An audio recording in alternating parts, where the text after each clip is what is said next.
show for entrepreneurs by entrepreneurs. Sit back, listen in, and prepare to grow together. Let's get on with the show!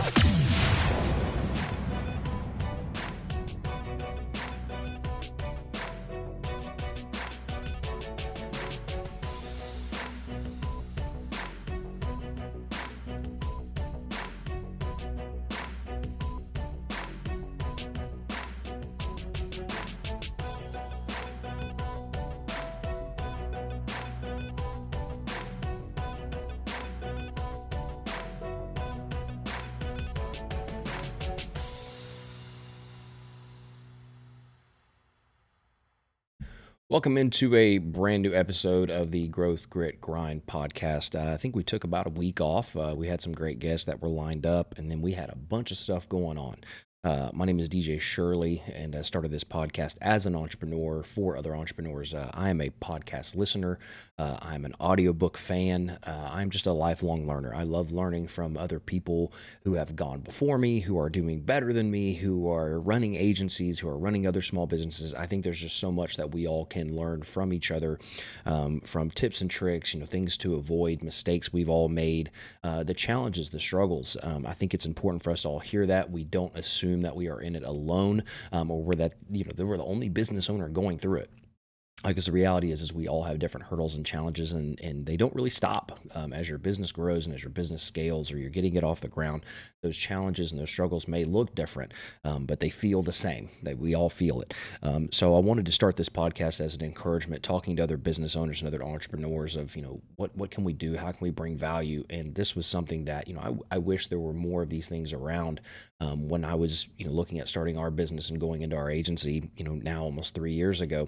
And even back when I was in construction management, managing people and offices and managing a business in general, is I wish that there would have been, I listened to a lot of the guys that were out there, but, there wasn't a lot of talk about the struggles and the obstacles. I think that we want to paint a picture sometimes like it's just, it's amazing. But then you see the posts from actual entrepreneurs about, hey, no one talks about this and no one talks about that. And we want to talk about it. We want to walk through it, but we also want to talk about how we overcame those and how we kept going and kept driving. So today, I do not have a guest joining us today. I want to talk about something that really relates to our business and what we do, but how it can be applied to your business and how you can use it. I hope to always bring some level of value that you can go apply in your business or take back to your marketing or advertising team. At the end of the day, if you don't have one and you don't have any clue what I'm talking about, look, we would love to have a conversation with you. We're always taking on new clients. We work with any niche, any vertical, but that's not what this is about. I don't want it to be an advertisement. I don't want it to be a marketing ploy. That's not what the podcast was ever intended to be. We'd love to chat with you if that makes sense, but that's not what it's about. So I want to share a couple of things with you that I think are important that you should have in place if you do not currently have in place inside of your business with your advertising and marketing. And the first one I want to talk about is your email list. And I know we've had a podcast before where we did talk about email lists and some things that you could do with it, but I just want to reiterate that if you have a customer database, whether it is maybe you just started it, you've been doing it for 30 days, 90 days, a quarter, maybe you've been doing it for 6 months. But if you have that list and you're one of these folks that have a historic list, you've been in business for 20 years and you've got this long list of customers, some of them are current, some of them are past, some of them haven't ordered or done business with you in years, you still have a huge asset at your disposal. And what I find is that most businesses that we run across are not utilizing them definitely to their full potential, but not utilizing them really at all. And I want to encourage you that you have a huge asset sitting there that you should be taking advantage of. Something that we do that you are very capable of doing on your own, should you choose, is what we call DBR, database reactivation, or essentially, and you can go several different ways with this. Database reactivation is ideally talking about your customer list that's more historical, folks that have not done business with you in some time, is that you could reach out to them with a limited time, a promotion, a new offering, or just a reintroduction. Hey, we wanted to get this email out. We haven't done business with, you in a long time, or we haven't done business with you in some time. And we know that as our business changes and evolves and we add products and we add services, we wanted you to know that this is what we do, that we're still around, we still exist, we're still servicing customers every single day. Ideally, you sending that out, it could spark something that you never know inside of an organization, that, positions have changed, someone new came in, or they started using another provider and they're not happy with them, and they lost your contact info or couldn't remember the name of your company. You just never know what could be happening inside of someone else's organization. So when those emails go out, and if you have a large list, a huge historic list, that you may be shocked at the amount of people that you get email responses back from. I had no idea you guys were still around. We switched to another provider. We're not happy with them. I'm new in this position, and the last person didn't really do a good onboarding, offboarding, and so I really didn't know who our people were, and so everything kind of went on pause. But I'd be happy to have a conversation with you. You just never know where those conversations can lead. Another direction would be, some special offer or something new that you're rolling out is that, hey, we're excited to introduce this new service, and we're excited to introduce this new team member, which brings a new level of service to what we're capable of doing and means great things for you and your business, or it means great things to the end consumer, depending if your business is B2B or B2C. You can, of course, do, if you are B2C and you're in the retail space, you can do a big weekend or a big sale. And, think about it. You can have a sale for anything. It could be because it's the weekend. I mean, of course, there's sales around the holidays and things like that, but you could have something going on for really anything. Come up with something that you could roll something out for. If you want to wait for a big holiday or something so it makes sense, I'm not a huge fan of waiting on anything. If it makes sense to do it, then do it. But if you want to wait for that kind of holiday to have a good reason and a graphic and everything else behind it, then hey, do you. But I will say that you need to be doing those things. Another one that can be done there is for reviews. Hey, we're sending this out to our entire customer list. We appreciate your business in the past. Even if you haven't done business in quite some time, we just want to say thank you and we appreciate you. We have a campaign going right now where we are working on our Google reviews. If you would do us a huge favor and take 10 seconds out of your day, click the link below, leave us a quick review and let others know about your experience. You'd be shocked again how many Google reviews, Facebook reviews, Yelp reviews that you may see pop up because of that simple effort. It takes very little time, very little money to be able to send out an email campaign. If you don't know how to do those things, then that may be a challenge and you can reach out to us or someone else or maybe your marketing team that does it for you, but it is fairly easy and fairly simple to do, and it has data that's trackable to know. And you're going to get analytics back as well. You're going to get analytics back knowing that like some of these email addresses don't work anymore, those people don't exist, maybe they move positions, or they shut down that email account. You're going to have some people that unsubscribe, and you're kind of going to clean up your list a little bit as you go. But I want to encourage you that if you're not doing that, if you're not collecting that data, there is a way for you to do that. And some folks are like, well, we just don't like asking for too much information and things like that. Well, you can incentivize it as well. There's so many platforms out there that allow you to go, hey, would you like to join our rewards list, or would you like to be on our VIP or our founders list or our, insider sale, list? Like, there's so many ways that you can do this to collect data. I mean, you could offer them a 10% off, 5% off, hey, we're doing the special promotion. Anyone that, sign up to be on our VIP list that we're doing 5% off, of your entire order right now. And there's people that will take advantage of that, especially if you have them at some type of point of sale. They'll absolutely jump on board for that. It even could be in a text campaign if you have some people that are rolled in SMS. SMS is great too, but we're specifically talking about email, but you could roll out the email campaign through SMS. So I just want to encourage you, if you're not list building, you need to be. I don't think that any of these major social platforms are going anywhere anytime soon. But we've seen outages, we've seen things go down, and I think that you owning that list, at the end of the day, the data, even though you get it back, the data, the information, the platform, everything that's on these social media platforms, it belongs to the platform. Your assets, your data, anything like that, if it went down or went black or anything like that, then, ideally you lose it. It's not there anymore. So you want to have that backup plan of, going to emails or staying in touch. And you never know, like if one of the platforms does go away and we're transitioning to a new platform, there will always be some type of social media platform that's out there. And for you to be able to transition them, to have a way to communicate with them, like, hey, we know everybody's, Facebook went down, but, just a reminder, we're over here on yada, yada, and we love your follow over there. It's a way for you to move people from one place to another as well. And you ideally want to diversify that a bit too. Like, you want people following you on multiple platforms. You want that interaction. You want that engagement. If you have a YouTube channel, you want them subscribed over there. You want them on Instagram. You want them on Facebook, LinkedIn, whatever you guys may have going for you. But ideally, if you have that email list, if you start incorporating that, and that's one of the easiest ways to do it. If today you're saying, DJ, we don't collect email addresses, fix it. It's very easy for you to start collecting email addresses, whether you integrate it with a CRM that you have and you start collecting those emails, and you make it a point at point of sale or with a sales team to collect those email addresses. And again, you can incentivize it. I think it's very, very easy and very simple for any business to start gathering that information. Moving forward, with that email list, and we've talked about this a bit in the past, but with that email list, if you are engaging in online digital campaigns, specifically on the Meta platform or really any of them, you can upload that email list into the platform, and it creates essentially what's called a custom audience, and that you're able to go in and say, hey, here's my email list. You map it just like you would any other Excel spreadsheet. Once it uploads, you'll tell it this is first name, this is last name, this is their email address. Any other data that you have in there is valuable. So this is the state they live in, this is the zip code. You're able to click and make adjustments and say, these are the identifiers. This is what this information is off the sheet. And then it is going to roll that into Facebook. And what it's going to do is on the Meta platform, it's going to look at that email address and some of that information, and it's going to go essentially try to map them or find them on the platform. So if they have used that email address to sign up for Facebook or have used it with any of the Meta platforms, it's going to go and kind of connect those two dots. Like, okay, this line of information from their customer list is this person that has a Facebook page.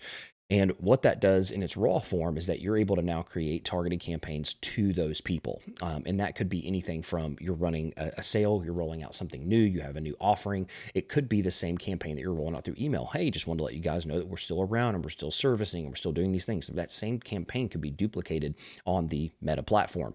And so that way you're hitting them twofold. Not only have you hit them in email, which historically doesn't have an incredible open rate unless you do some of the things that we've suggested in past podcasts, but you are able to then target them on social platforms as well. So if they're on social, more than likely they're probably scrolling from time to time. And if they got that email, maybe they saw the subject line or they saw who it was from, whether they opened it or not, but then there's going to be a Facebook ad or an Instagram ad that's going to pop up in front of them. They're going to be like, oh, let me see what this has to say.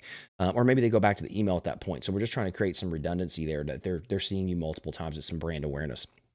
But beyond that, into step 2, is that you could take that same email list that you uploaded, that you created a custom audience off of, that this is my customer list audience, and you can do what's called it's another custom audience, but it's called a lookalike audience, and you're able to select different data points. And so a lookalike audience can be based off of your followers, it can be based off your engagement, it can be based off a lot of different things, but one of those things is that other custom audience. The custom audience is your email list.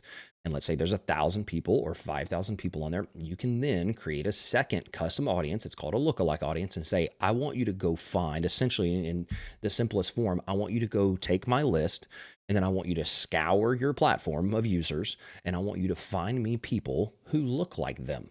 And when I say look like them, I mean that they have the same interest, they live in the same areas, they shop at the same stores, they have some of the similar buying behaviors, they may have children of the same age, they may be married, they may be single, whatever those parameters are, it's going to look at them across the board. And you're able to select, I want them to be almost an exact match, being as low as 1%, or I'm going to spread that out and I want to create the audience a little bigger and I want it to be a little broader. I want 5%, I want 10%, I want higher. And what that does, and this is how I try to explain it to people, is that if you took a 1% match of one of your customers and then targeted that person lookalike on Facebook, those two people would either be best friends or worst enemies. And the reason that is because they would be eerily similar. And there are some people who get along with people who are just like them. And there are some people who like, I can't stand this person. And it's because they're just like them. They have the same personality traits. There's a conflict of personality. But that's usually the layout, is like they probably shop at the same stores. Their kids may go to the same schools. They might go to the same church. They might work the same place. Like there's so many elements there that are beneficial for you creating that lookalike audience. So that is the totality of what you can do with that email list when it comes to the Meta platform, is that not only do you need to be building a list that you could be using for email marketing, you take it a step further, you upload it into Facebook. And when I say Facebook, please understand, I mean the Meta platform, Facebook/Instagram. But know that any data that you can put into your ad campaigns, into your digital ad campaigns, is giving you a leg up on the competition. You are no longer broadly targeting and hitting everyone in your zip code or everyone in your target sales area. You are honing in, and the more honed in that you can be, Facebook is determining, Meta is determining who your ideal customer is. And the quicker that you can do that, the more effective that your campaigns will be. You'll be spending the same amount of money, but reaching more people, generating more leads, generating more traffic, whatever your objective is, you will do it better with more data. So that is an absolute fairly easy strategy for you to implement, especially if you already have a list. If you don't have a list, you're gonna have to take some time and generate that list. But I gave you some kind of strategy that you could use to try to roll that out fairly quickly. If you implemented it quickly and you have a reasonable customer flow, then you should be able to execute on that fairly quickly and have that list. I want to say the minimum is 100 that you have to have on the list. Anything, obviously you want more. The more you have, the more intuitive it'll be and the more people it'll be able to find. but the minimum is 100 that you have to have. So it's a fairly easy starting point for most of you if you don't have a list. But if you have a list, so simple for you to be able to roll out an email campaign, make it look like it in the ad as well using the custom audience, but then also duplicate and create a lookalike audience and begin to target them as well. And you would be shocked. Going into step 2, and this is going to be the last thing I leave you with, is a fairly short podcast, but it was on my mind. It's something I just had a consultation we did. My company did I want to call it a fairly larger consultation recently. It's an ongoing consultation where we're essentially looking at a business's marketing and advertising campaign. They have a team in-house, but we're just helping them be better is what we're essentially trying to do. And this was something that we rolled through this strategy. Shockingly enough, they have an entire marketing and advertising team, and they weren't utilizing these strategies. So that's tough. But luckily, they did reach out to us, and we're helping them fix those things.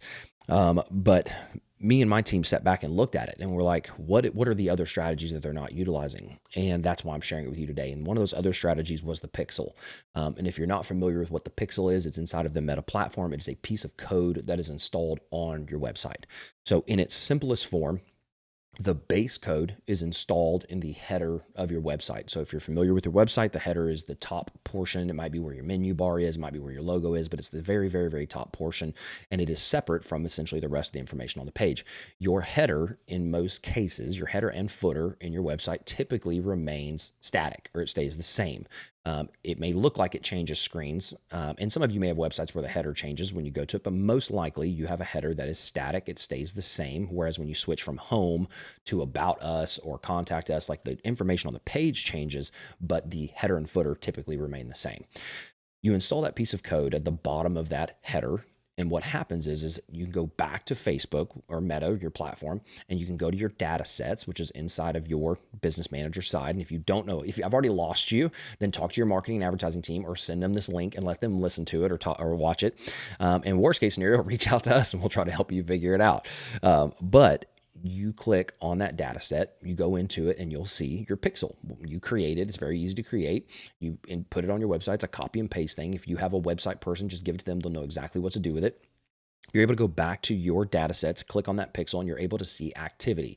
So essentially what happens is if I type in anywebsite.com and I go hit that, well, then what's going to happen on the Meta side, if I go and look at that pixel, it's going to show that it had a ping or it had a hit, and it's just detecting that I went to that website and I landed on the landing page. What happens is you're able to take that data and target based on them hitting your website. So if a Facebook user or a Meta user landed on your website and then Facebook detects it, it detects a piece of their data.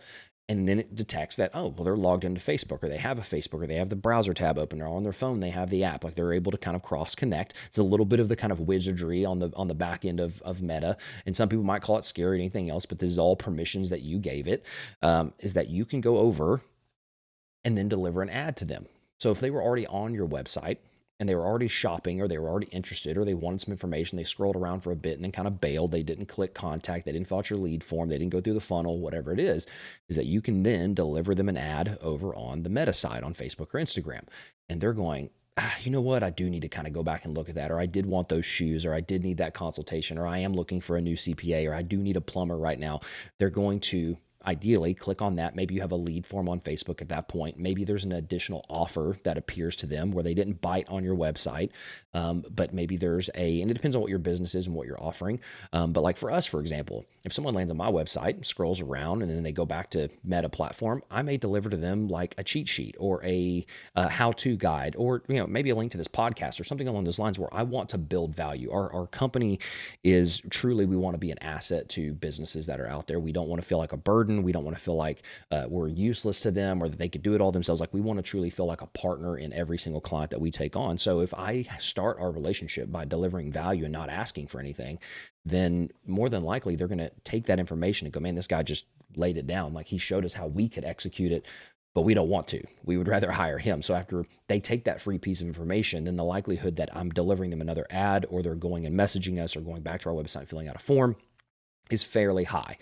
So that is what you could be doing. As soon as they hit your website, and every single one of us have had this happen. You've gone to bestbuy.com and you've searched for a new 75-inch TV, or you've gone over to Amazon and you're looking at some new flip-flops, and then you go back to Meta, you're looking at Facebook, you're looking at Instagram, and lo and behold, there's that exact TV or TVs like it an ad from Best Buy, an ad back from Amazon that's showing you those exact flip-flops or that flat screen TV.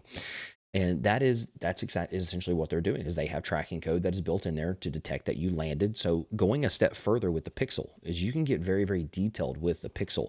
The base in its raw form is very easy to set up. The events is what it's called. They can be a little more tedious to make sure that you're set up correctly, especially depending on how many pages you have, how many products you have, because it essentially has to be built out to kind of match up with that. There's some automated things that you can do if you have a large library of products, but you're gonna need to have somebody that knows what they're doing. But you're able to go in and you're able to say specific page views. So not only is it now just in the header where I can detect if they land on my website at all, now I've got one that's an event that they viewed my pricing page or they viewed my products page. I can also detect and add events that if they looked at specific products, I can detect if they added a product to the cart but didn't check out. I can detect if they checked out. So I can you have to add these different codes and you have to create these different events for all the different things that may happen, but you can create campaigns on the back end inside of Meta based on those actions. So if they viewed my pricing page, but then they bailed, maybe they thought I was too expensive or they couldn't afford it, they were just window shopping, well, then that may be a great time to deliver them an offer, a percentage or a discount or something back on the Meta side. When they get back to Facebook or Instagram, they're going to see that, oh, well, I was thinking about that, but man, 25% off sounds even better. And like, yeah, I am going to snag that. Or if they added one of my products to their cart, but didn't check out, that may be a great time. Then you've probably seen some of these ads like, hey, we noticed you didn't check out. It's like, how in the world it's because there's code there. There's code there that's tracking it and they're detecting that you added something to your cart, but you didn't check out. And that may be another opportunity. And typically you see it. They offer you a discount or they offer you free shipping or they offer you something to get you back on the hook and clicking back over to their website to finish checking out. So these are just a few very simple, not super complicated things to do. The Pixel can get a little tedious as you start really layering in some of the different events, but in its raw form of detecting people that hit your website, and didn't mention this, but just like we talked about email list, and you can create the custom audience of people on the email list, and you can create the lookalike audience of those people off the list. You can do the same thing with Pixel information. So not only are these the people that hit your website, I also want to create a second audience that says, hey, the people that are hitting my website, I want to create an audience that looks like them. And we utilize that a lot. So we have some campaigns that are traffic campaigns that are essentially running on Facebook that give a little bit of information, give some context. It has a hook. It grabs people's attention. They click over to their website. They look for some more information. They kind of do a little bit of digging and they click off. But then there's another ad that is retargeting both sides. I want to run this ad to the people that are visiting my website, a very specific page, but then also want to find people who are like them because the likelihood of them wanting to get the information or look at it as well is probably pretty high. So we run those campaigns, massive success, incredible amount of lead flow at a great price point. We really like those campaigns a lot, and we use those for a lot of different clients in a lot of different industries. So I hope that this was helpful. I hope it was informational, but that's kind of your takeaways from today is that you need an email list. If you don't have one, start doing it, figure out a way to do it, gamify it, incentivize it, whatever you have to do to get it going. If you already have one and you're running digital campaigns, you need to be uploading that list into the Meta platform. You need to create a custom audience off that list. You need to create a secondary custom audience that's a lookalike audience. You should have a Pixel installed on your website. You should have probably specific page view events set up, but in its rawest form, you need the Pixel setups. That way you can detect when people are hitting your website. And then you need to be running some type of campaign to hit them again. If they're visiting your website and they're not buying, they're not doing anything, you want to hit them again. They're already interested. They're already a warm target, a warm prospect. It's not cold traffic anymore. This is somebody that's interested.